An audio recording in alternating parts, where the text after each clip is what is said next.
Hello student, इस video में हम लोग पढ़ेंगे रचना के आधार पर वाक्य के भेद।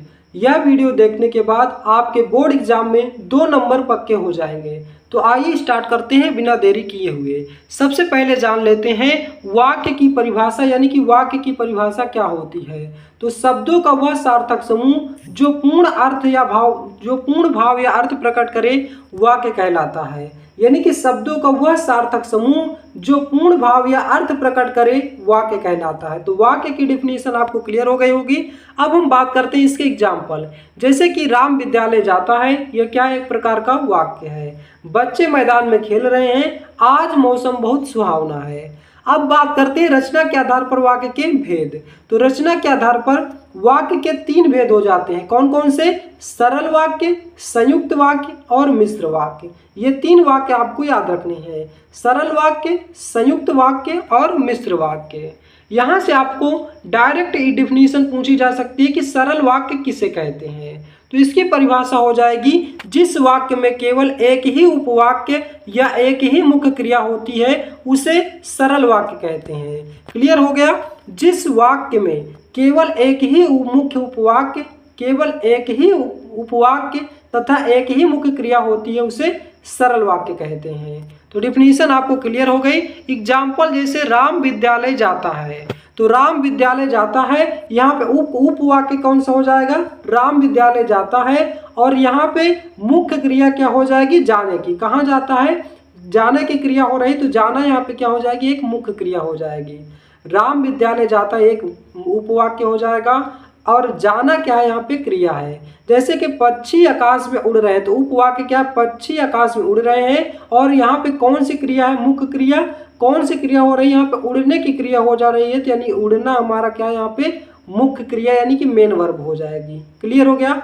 इसी प्रकार से सीता पुस्तक पढ़ती है, उपवाक्य सीता पुस्तक पढ़ती है। मुख्य क्रिया क्या हो जाएगी? पढ़ती है, यानी कि पढ़ना।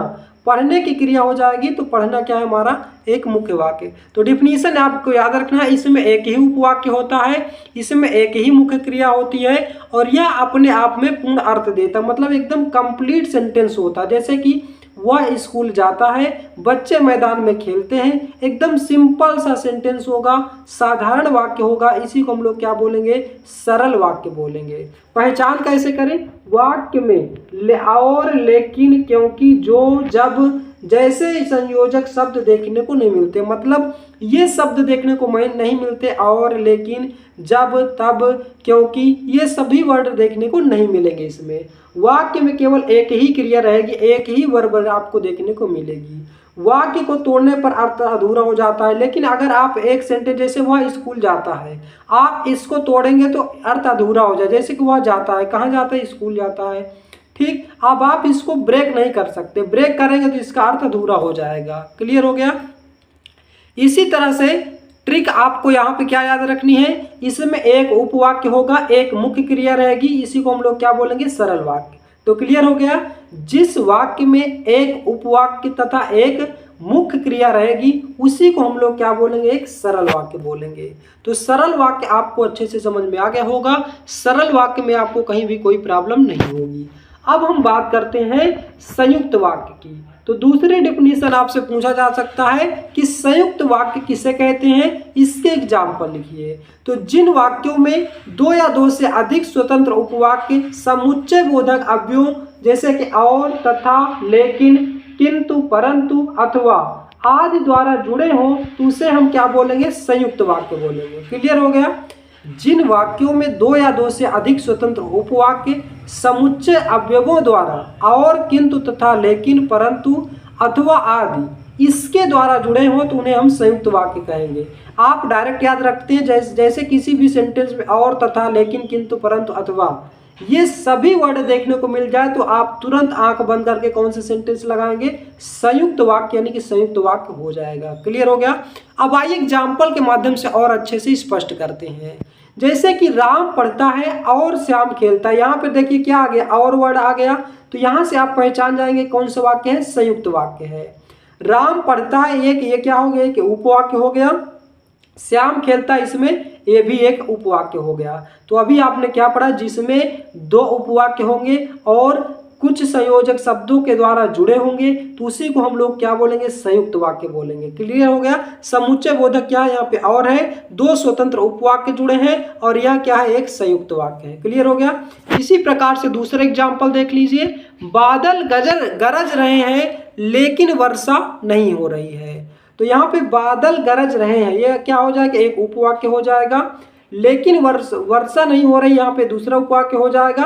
और लेकिन क्या, एक संयोजक अव्यय है, समुच्चय बोधक अव्यय आप इसे बोल सकते हैं।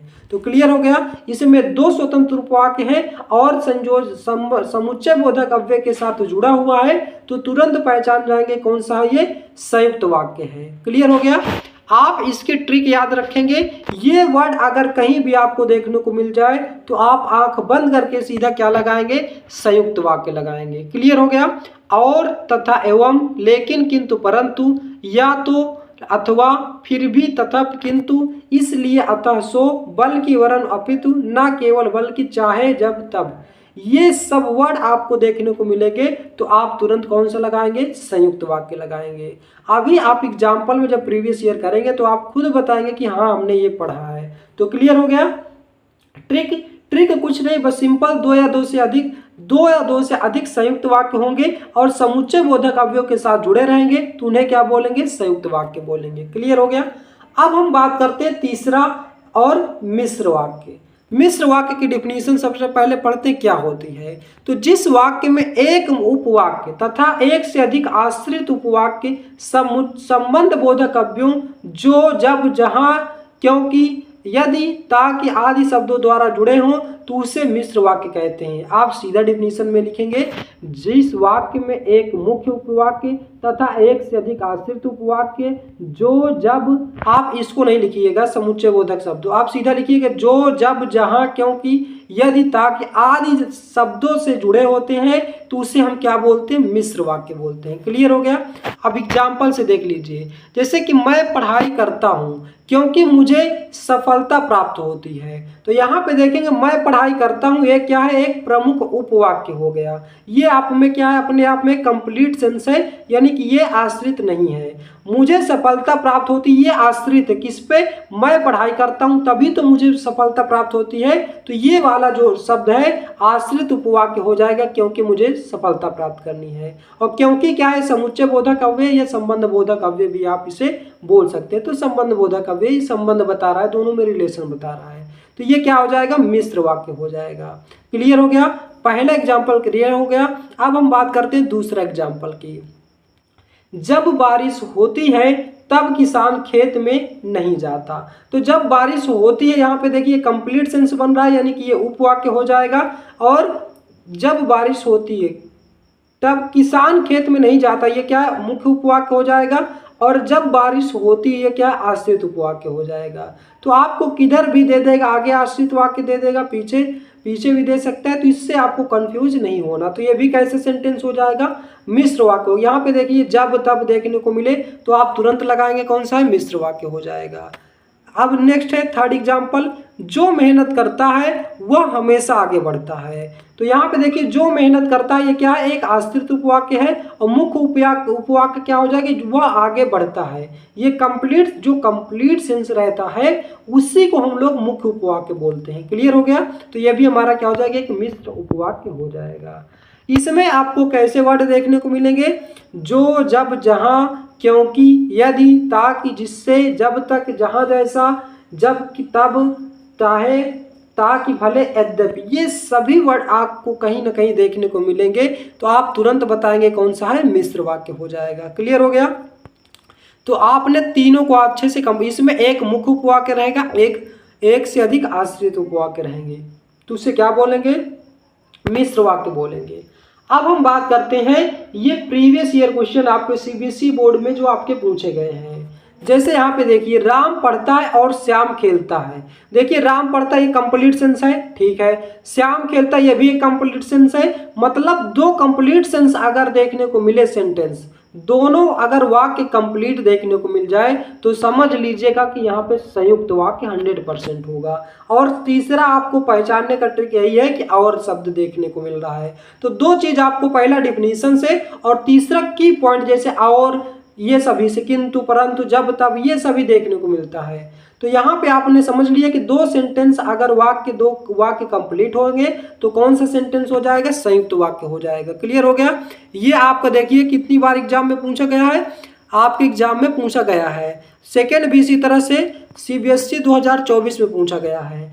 जैसे मैं जाना चाहता था लेकिन वर्षा होने लगी, लेकिन जुड़ा हुआ है तो सबसे पहले आप क्या लगाएंगे, संयुक्त वाक्य लगाएंगे। लेकिन आपको मान लीजिए और लेकिन किंतु परंतु में कंफ्यूजन हो जाए, ये भी हो सकता है, तो आप डिफिनीशन याद रखेंगे। डिफिनीशन क्या होता है, संयुक्त वाक्य की दो वाक्य इसमें कंप्लीट आपको देखने को मिले। जैसे मैं जाना चाहता हूँ, भाई मैं जाना चाहता हूँ, एक कंप्लीट सेंस है। वर्षा होने लगी, ये भी एक कंप्लीट सेंस है। तो मतलब कि दो कंप्लीट सेंटेंस यानी कि दो कंप्लीट वाक्य आपको देखने को मिल रहे हैं, तो ये कौन सा हो जाएगा, संयुक्त वाक्य हो जाएगा। क्लियर हो गया। अब बात करते हैं तीसरा एग्जाम्पल की। ये भी देखिए आपको 2023 में पूछा गया है।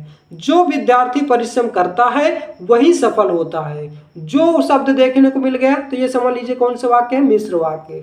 लेकिन आपको डिफिनीशन से भी पहचानना होगा। यहाँ पे देखिए विद्यार्थी परिश्रम करता है, विद्यार्थी परिश्रम करता है वही सफल होता है। तो वह जो विद्यार्थी परिश्रम करता है ये क्या है, एक आश्रित उपवाक्य है। वही सफल होता है, ये क्या है, कंप्लीट सेंटेंस होता है। तो यहाँ पे क्या होगा, एक कंप्लीट सेंटेंस है, मतलब एक पूर्ण वाक्य है, एक आश्रित उपवाक्य है। तो तुरंत क्या लगाएंगे, मिश्र वाक्य लगा देंगे। यदि तुम मेहनत करोगे तो सफलता अवश्य मिलेगी। रचना के आधार पर वाक्य के भेद बताना है। तो यहाँ पे देखिए मिश्र वाक्य है, यदि तुम मेहनत करोगे तो ये क्या हो गया, एक आश्रित उपवाक्य हो गया। तो सफलता अवश्य मिलेगी तो क्या हो गया, मिश्र वाक्य हो गया। और यहाँ पे यदि ये शब्द देखने को मिल गया तो भी आप क्या लगाएंगे, मिश्र वाक्य लगाएंगे। क्लियर हो गया। पांचवा एग्जाम्पल देखिए जो कि आपके एग्जाम में 2021 में पूछा गया है। सीमा विद्यालय गई क्योंकि आज परीक्षा थी। जहां क्योंकि वर्ड देखने को मिल जाए तुरंत आप क्या लगाएंगे, मिश्र वाक्य लगाएंगे। लेकिन डिफिनीशन से पहचानिए, सीमा विद्यालय गई, आज परीक्षा थी, क्योंकि आज परीक्षा थी, सीमा विद्यालय गई, ये कंप्लीट सेंटेंस है, पूर्ण वाक्य हो जाएगा। आज परीक्षा थी, ये क्या है, एक अपूर्ण वाक्य हो जाएगा। मतलब कुल मिला के एक आश्रित वाक्य, एक पूर्ण वाक्य देखने को मिले तो क्या हो जाएगा, मिश्र वाक्य। यहाँ पे आप देख सकते हैं कि यदि वाक्य में और तथा लेकिन किंतु परंतु अथवा जैसे संबंध बोधक या समन्वय बोधक शब्द हो तो संयुक्त वाक्य हो जाएगा। यदि जो जब जहाँ क्योंकि यद्यपि जबकि ये शब्द देखने को मिले तो मिश्र वाक्य हो जाएगा। और यदि ये दोनों में से कोई भी ना मिले तो कौन सा हो जाएगा, सरल वाक्य हो जाएगा। तो क्लियर हो गया होगा। अब आपको यहाँ पे क्लियर हो गया होगा पूरा का पूरा पॉइंट। अब यहाँ पे देख सकते हैं, इनको आपको प्रैक्टिस कर लेना है। क्वेश्चन नंबर 6, सीमा विद्यालय गई क्योंकि आज परीक्षा थी, ये भी मिश्र वाक्य हो जाएगा।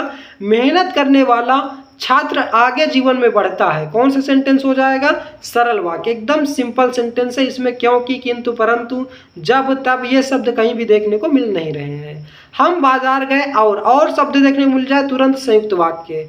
जो व्यक्ति समय का सदुपयोग करता है वही जीवन में आगे बढ़ता है, एकदम सिंपल सेंटेंस। जो शब्द देखने को मिल गया तो कौन सा है, मिश्र वाक्य। सूर्य पूर्व दिशा में उगता है, एकदम सरल वाक्य है। मैंने कहा कि मैं कल अवश्य आऊंगा, कौन सा सेंटेंस है, मिश्र वाक्य। मैं कल अवश्य आऊंगा, ये क्या है, एक पूर्ण वाक्य है। और मैंने कहा कि, ये क्या है, एक आश्रित उपवाक्य हो गया। तो यहाँ पे क्या हो जाएगा, मिश्र वाक्य। राम विद्यालय गया लेकिन वह परीक्षा में उपस्थित नहीं हुआ, लेकिन शब्द देखने को मिल गया, संयुक्त वाक्य। पक्षी आकाश में उड़ते हैं, एकदम सरल वाक्य। यदि तुम नियमित अध्ययन करोगे, यदि ये शब्द देखने को मिल गया, कौन सा, मिश्र वाक्य। मौसम सुहावना था और तुरंत पहचानेंगे, संयुक्त वाक्य। तो क्लियर हो गया। तो इस प्रकार से आप ट्रिक्स के माध्यम से भी समझ सकते हैं। और अगर आप डिफिनीशंस याद रखते हैं, परिभाषा याद रखते हैं, तो आप 100% एक्यूरेसी के साथ उसका आंसर निकाल पाएंगे। तो दोस्तों ये था हमारा रचना के आधार पर वाक्य के भेद। वीडियो आपको कैसा लगा, इसका जवाब आप हमें कमेंट बॉक्स में दीजिए। यदि आप हमारे चैनल पर नए हैं तो चैनल को सब्सक्राइब कीजिए, वीडियो को लाइक कीजिए और ज़्यादा से ज़्यादा शेयर कीजिए। दोस्तों आज हमने इस कैमरे का यूज किया है। यह कैमरा मतलब यूज करने पे आपको कहीं भी कोई प्रॉब्लम तो नहीं हो रही है, इसका जवाब आप हमें कमेंट बॉक्स में दीजिएगा। यदि आपको वीडियो पसंद आया हो तो वीडियो को लाइक शेयर सब्सक्राइब जरूर करें।